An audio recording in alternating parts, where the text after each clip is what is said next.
ইউনূস আলাইহিস সালাতু ওয়াস সালাম 3 মাসের পেটের ভিতরে প্রবেশ করছে।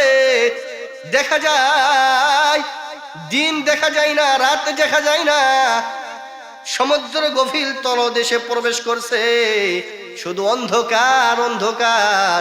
ইউনূস আলাইহিস সালাতু ওয়াস সালাম নিজেই নিজের হাতের মধ্যে চিমটি দিতেছে, নিজের পায়ের সাথে পা দিয়ে আঘাত করতেছে, চেক করতেছে আমি জীবিত আছি নাকি মৃত আছি।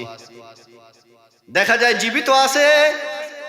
ইউনূস আলাইহিস সালাতু ওয়াস সালামের কানের মধ্যে এই সাগরের গভীর তলদেশ থেকে গুনগুন গুনগুন করে কি যেন আওয়াজ আসে।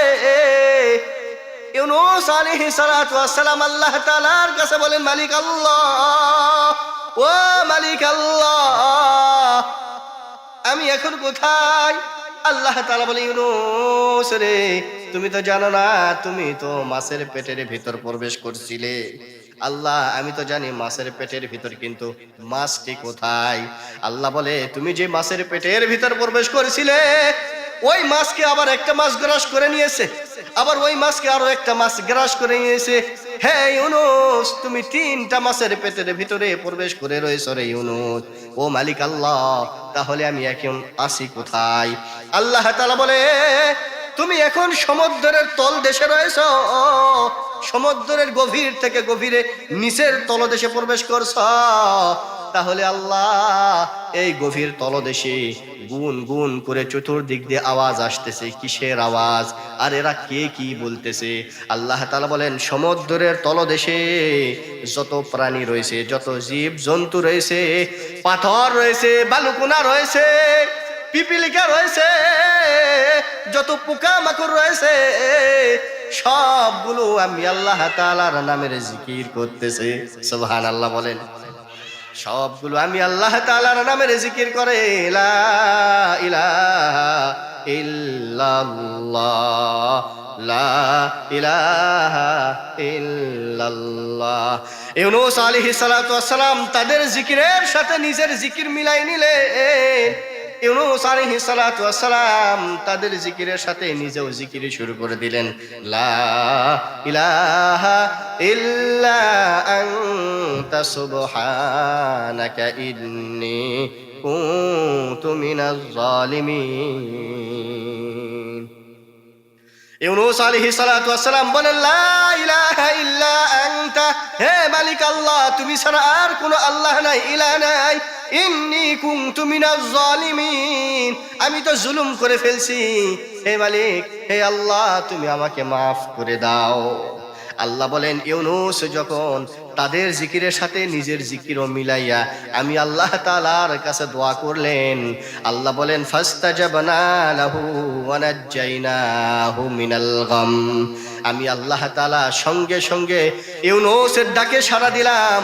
আমি আল্লাহ তাআলা ইউনূসকে মাছের পেট থেকে নাজাত দান করে দিলাম। আল্লাহ তাআলা বলেন, ইয়া আইয়ুহাল্লাযীনা আমানু উযকুরুল্লাহ, আমি আল্লাহ তাআলার নামের জিকির করো। কেমনে করবা? ইউনূসের কথা স্মরণ করো। ইউনূস কিভাবে আমি আল্লাহ তাআলার নামের জিকির করছিল, কেমনে করবা? আইয়ুব আমি আল্লাহ তাআলার নামের জিকির কেমন করে করছিল, ওই রকম ভাবে তোমরাও যদি তোমাদের জিহ্বাগুলোকে জিকির করতে করতে তরুতাজা রেখে দাও। আল্লাহ বলেন, দাহিকাতুম মুস্তাবশিরা, বিনা হিসাবে হাসতে হাসতে আমি আল্লাহ তাআলার জান্নাতে পুষবা। সুবহানাল্লাহ বলেন। জিকির করতে রাজি আছেন কিনা?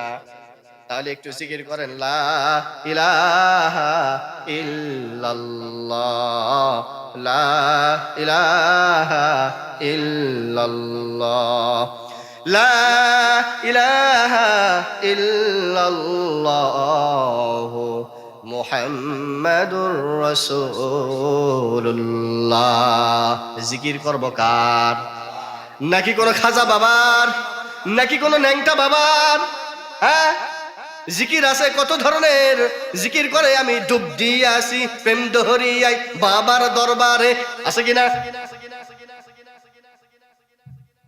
তাহলে হুক্কু হুক্কু জিকির বাদ দিতে হবে, জিকির করতে হবে এক নামে। তার নাম কি? আল্লাহর নামের জিকির করতে হবে। আল্লাহ তাআলা বলেন, আল্লাযীনা ইয়াযকুরুনাল্লাহ, আমি আল্লাহ তাআলার নামের জিকির যারা করে, কিয়ামাও যারা দাঁড়ায় জিকির করে, ওয়া কুউদাও যারা বসে থাকে জিকির করে, ওয়া আলা জুনুবিহিম ওয়া ইয়াতাফাক্কারুনা ফি খালকিস সামাওয়াতি ওয়াল আরদ, যারা আসমান জমিন নিয়ে গবেষণা করে, আল্লাহ তো এগুলো অনর্থক সৃষ্টি করে নাই, আমাদেরকে অনর্থক সৃষ্টি করে নাই। আল্লাহ বলেন এরা এই দুনিয়াতে কামিয়াবি হয়ে গেছে। সুবহানাল্লাহ।